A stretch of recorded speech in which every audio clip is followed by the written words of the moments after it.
to get this healing? How come he just, you see, he's saying everything is just screwed up here. The man didn't even come out to me. I thought that he would come and do his thing over me, his prophet thing, prophet miracle thing, where the image I have in my head.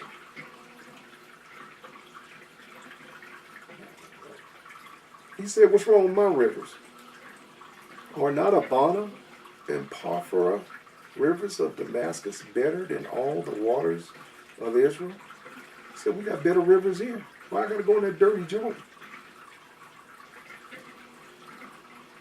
My waters are clean. May I not wash in them and be clean? So he turned and went away in rage, pissed the king off. King's insulted. I'm a king. Better recognize. And his servants came near and spake unto him and said, my father, if the prophet had bid thee do some great thing, wouldst thou not have done it?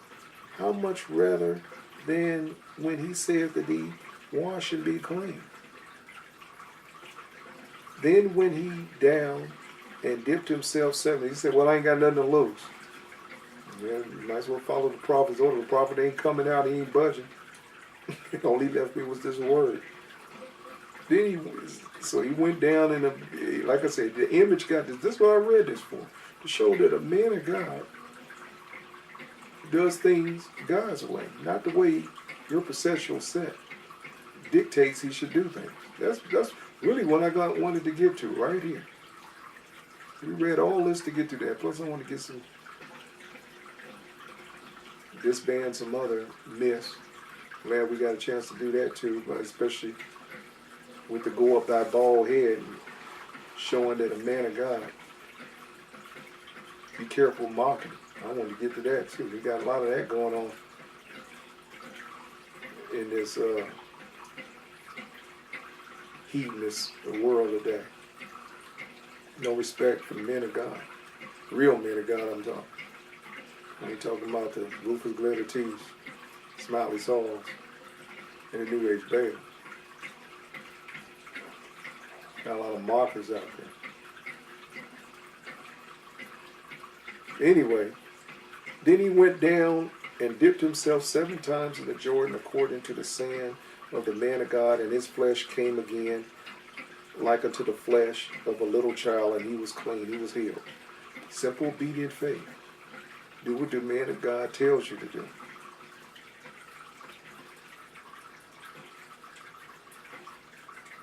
And he returned to the man of God, and he and all his company, and came and stood before him. So now he got to go get an audience with the man of God. Man of God just told him what to do when he wanted to be bothered. And came and stood before him, and he said, behold, now I know. Here we go. Now I know. Behold, now I know that there is no God in all the earth, but in Israel.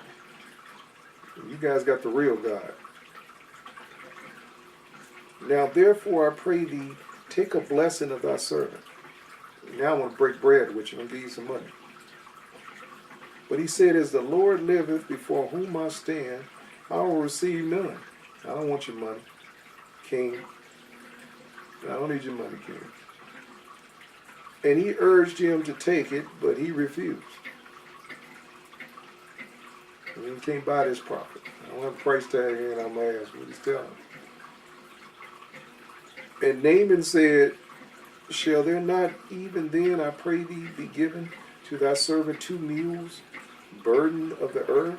For the servant will henceforth offer neither burnt offerings nor sacrifices unto other gods, but unto the Lord. And this thing the Lord pardon thy servants, that when my master goeth into the house of Rimmon to worship thee, and he leaneth on my hand, I bow myself to the house of Rimmon. Then I bow down myself to the house of Rimmon. The Lord pardon thy servant in this thing. And he said unto him, go in peace. So he departed from him a little way.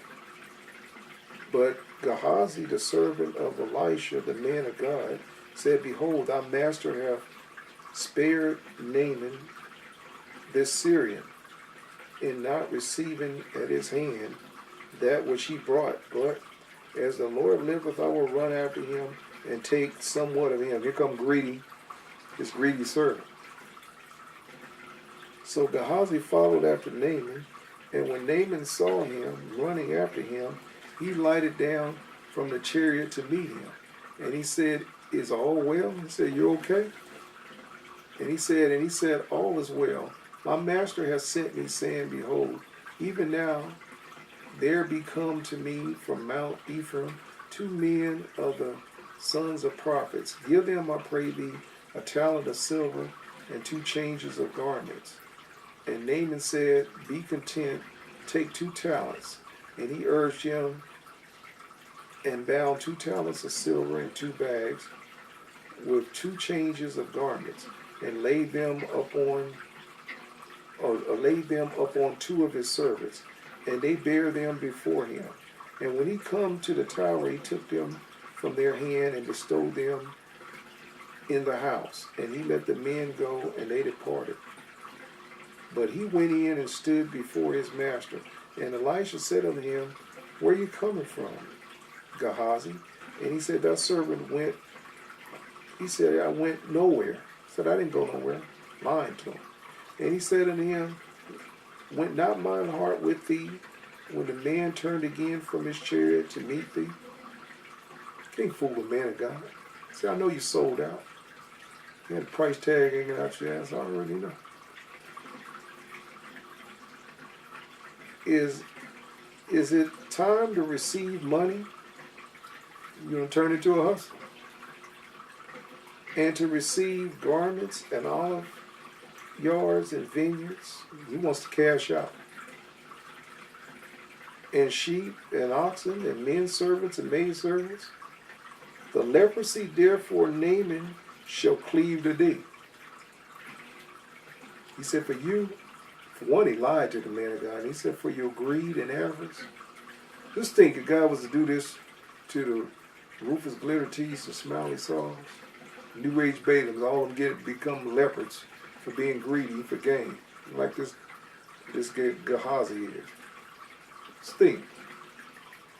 That would be a cleansing of the church in a different way. The leprosy therefore of Naaman shall cleave unto thee, and unto thy seed forever, and unto your children as well. Cursed him. Cursed him for his greed and avarice. And he went out from his presence a leper, white as snow. This is one man of God you didn't want to trifle with.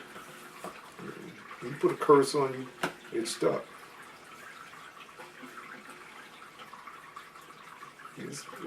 Gehazi was cursed for his greed. God wants a pure heart. You serve him. Now you give God's way. I'm taught on that. And those that follow street priests, especially a lot of you that's robbing, know I'm taught on it. Including thieving pastors. Bring your tithes, first fruits, alabaster box, streetpriest.org, get the donate button. Hope you enjoyed this Elisha, man of God, because he truly was. His heart was with God. He was a pure servant of God. You'd be the same way. That's what Christ said. I already said. Jesus said, if any man come after me, hate not wife, mother, brother, sister, child, even his own life, nothing should get between you. Can't even be my disciple. Can't even begin to learn. God hasn't changed. His ways haven't changed. Hope you learn from Elisha, true man of God, how to press in and have power with God. Press in close. Good day, good evening to you. Good night around the world. May you go in faith and be blessed in Christ Jesus' name.